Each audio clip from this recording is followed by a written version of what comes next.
What's going on, folks? King of the Dead here. Welcome to another... We established this wasn't Fool's Gold, and I started doing a Fool's Gold intro anyway. Look, Leo's here, and we're going to review the first 3 episodes of The Bad Batch. Where were we for the first 2 seasons? I didn't have a channel then. Leave me alone. That's that Bad Batch Season 3, the final season is out, and we got 3 episodes, and I gotta say, while this pacing is fucking glacial, I'm enjoying this. I too am enjoying this. I've missed seeing Heavy on the screen. You think his name is Heavy? He's heavy to me. Heavy was in 2 episodes, man. Let it go. It is fun to see it back. I do like, in the long run, I guess we gotta go episode at a time. So, for the first episode, the only few notes I have here is that it feels good seeing all the, I love the voice acting. I do enjoy hearing these voice acting back. I like Omega's voice, whose name escapes me right now. D. Bradley Baker is back as most of the cast. I appreciate that. As far as the vibe of this shit, I understand this is what we're going for. This is the reason we're here. This ship is very dark and depressing. There's no life here at all. Literally everyone just talks like, Omega, it's time to go. What are you doing here, child? You don't belong here. Everybody, even the clones. Not clones, they're stormtroopers. It's bugging, man. I don't like it. Also, I did not know who that. I didn't know. I thought she was just help, like another doctor. That lady that like takes the blood samples. She's a clone, right? Yeah, they said that at the end of the last season. Is that that's why she has a soft spot for Omega, because they're both female, the only female clones. That's pretty cool. If I had a nickel for every time there was a female clone, I'd only have 2. But it's weird that it happened twice. Did you really need to set up the Doofenshmirtz joke? You always have to set up a Doofenshmirtz. Whatever. And another thing is that I counted it, and she was carving in the day she'd been here into the wall. She was there for, at the very least, 145 days. That is a long time. What's taking the fucking, like, and we do see this in the second episode. We do see where what Hunter and Wrecker have been doing. You almost had me call him fucking Heavy. I hate you. What they have been doing. Did it take that long? Like, here's your criminal. We caught him. Now hand over his information on whatever his name is. It took you 145 days? Bro. Took you damn near half a year? Did you see the criminal? Bro, he was ugly. They didn't want to touch him. We spent this entire time just prodding at him with the cattle prod. We didn't want to touch him to get him in the ship. He refused to go to his cell. We're like, come on, get in there. Man, God. Man. What I do like seeing, are they going to get new armor every goddamn season? Because I'm cool with it. It's just weirdly, like, you can keep repainting the armor. I didn't really like it last season. But this one, it's pretty much the same, except it has more, like, paint markings. I love how battle scarred it is. Like, all the scratches and the bumps and the scrapes, because they're not getting new armor. They don't have those resources. They're just sort of painting over what they got.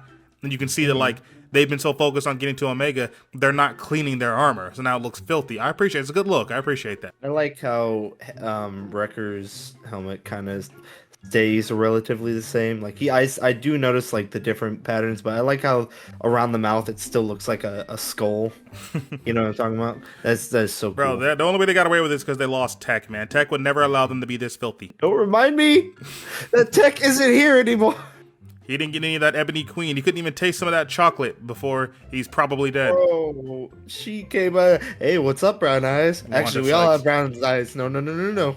Shut up. I don't need the nerd. I just need the body. And again, in the episode 2, whenever the kids come down, first off, first instinct should probably be to shoot the kids. I'm just saying, that were me, you're getting shot. And the kids come out of the tree and they're like, drop your weapons. That is a stick. even Wrecker, the somewhat dumb one, was like, blaster beats stick, kid. Like, no shit. Like, I'm telling you, as soon as they come down, what? Bang! Oh, shit. My bad. Why did you have stun on? I forgot. Oh, yeah, I forgot about stun. I forgot, like, stun, because it barely ever gets used. We see it used once in the original Star Wars movie, then a little bit in The Mandalorian, and the Clone Wars in Bad Batch is the only time you see stun being used.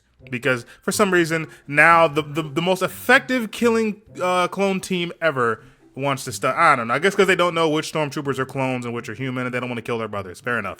But Wrecker has this line after the kids, like, you don't look like clones. I think they're 99s. You're the defectives. Okay, first Wrecker's line saying defective and effective. I like that. I get that as a tattoo. Second off, how would y'all possibly know who the Bad Batch are? That's supposed to be a secret unit, and you are children who didn't even get out into the battle yet. They're just spreading that around. I was about to say, now that they're wanted, they probably tell people like, oh yeah, they go by the Bad Batch and all this. So if you see them, they're wanting criminals. They didn't get wanted until after. Well, I guess they did say that just happened with the whole that abandoned base and like they left the kids there or some shit. All right, fair enough then. But you still have a good point. They're stuck on this planet with no way to contact it. You still have a good point. How did they hear about it? Another thing I really enjoy is that I love it whenever Star Wars goes horror. I think Star Wars is an entity that's so big on like blasters and secret powers and laser swords that it's hard to put themselves in like a horror situation. But I think that one, remember that parasite in the Clone Wars, I think season 4, when the parasite gets on and like glows into it, harvests in their brain and controls them. Good stuff. And I like how they're running from what we later find out is a Sarlacc pit somehow. But the tentacles and everything as they're going through the flashlights, I think it's really good. I think Star Wars is a medium where you can get like little bits of horror in, but to turn an entire scene into horror is hard. Like by little bits, I mean, remember when Wrecker's chip went off, and now they're running from a clone 4 times stronger than an average clone? That right there. I personally, my armor would have been full of shit and piss. That's just me though. Oh God. I know what you're talking about. Like when the things were like crawling towards them, and the fucking you see the light we get to see them at first, and then you just see all those teeth and the lighting. It was just. I have a note here that just says "gonk" all caps. I fucking love the gonk. The gonk droid is back, baby. Oh God, I got nothing else to say. Just gonk. I'm getting out my fucking tequila, man. Gonk mentioned. I'm getting drunk tonight. Every time gonk or Beppo from One Piece gets mentioned, I'm getting drunk. I'm also adding a third category, but that'll come. Y'all see that our next Fool's Gold. We're doing Jimmy Two Shoes. The next one, I have a category that I'm getting drunk every time this happens. You'll see. But Gonk is one of them, bro. I fucking love the Gonk droid.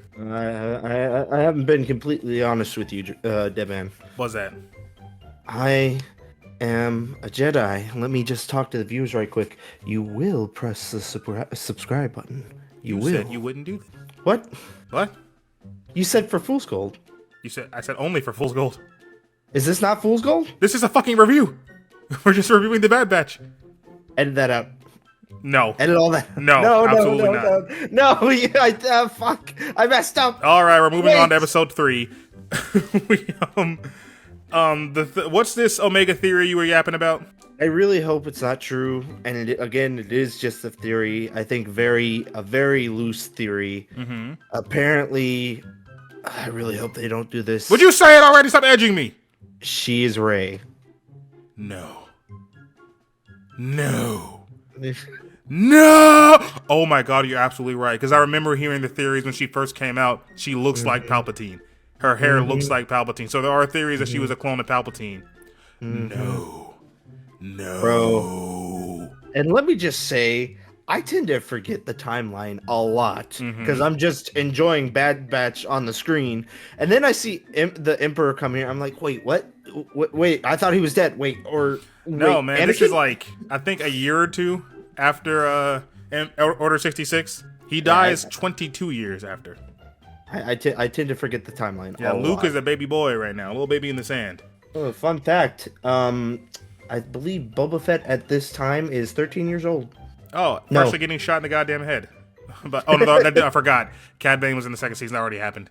Yeah, he already shot him in the head. He shot him in the face.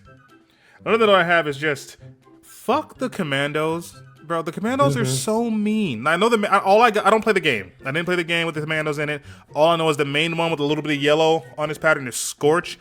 They're supposed to be they are the more serious one. I think there's only one goofy one. They are the more serious ones. Why are y'all so mean? That dude's all like, call off he finds out Omega's a special clone of some kind, and he says, call them off, we need her alive. It's like, but sir, they're about to kill her. Sir, you don't understand. We almost have a dead child. It'll be child remains just floating throughout space. The fuck? That brings me to one of my notes. It's quite the opposite of the Commandos. I love how Omega and the Bad Batch treat each other, and just other clones in general. They're just like that. We're brothers. We're sisters. We don't leave each other behind. And then you get to the Commandos, like, he's dead. Let's go. Kill her. That other clone she's with, kill him. Drop him. Like, why are y'all so mean? If you remember, Scorch is the one, I think season 2, where it took like 4 stun shots to really make him stop. But then Wrecker, not with his armor on, ate like 12. but it is impressive. Like, I understand the commandos are good, but why are you so mean? That's my only question, bro. Why you? The chip shouldn't make you this mean. Right? Honestly, for no reason, just because they want to. All right, I don't have any more notes. That's it for me as far as these 3 episodes. All together, I'm glad we're back, but I just think if this is our last season, maybe speed it up a little bit. It shouldn't take 3 episodes for Omega to escape. That is a good point. I was wondering why it was dredging on. Like, please, just get out of there already, please. All right, thank y'all for watching. Thanks for listening. So now we will be back. Fool's Gold is not going to be weekly because I got to put more work into that. I'm going to try my best. So it should be weekly, if not bi-weekly. I got the One Piece reviews, and now we're doing Bad Batch. I also think I might get all the boys together and we review the new Avatar. So again, this channel is going to be pretty busy this coming follow-up weeks and months. So yeah, King of the Dead and Mad Mandalino, fuck, whatever his name is, signing off till next time. Mad Mandalino.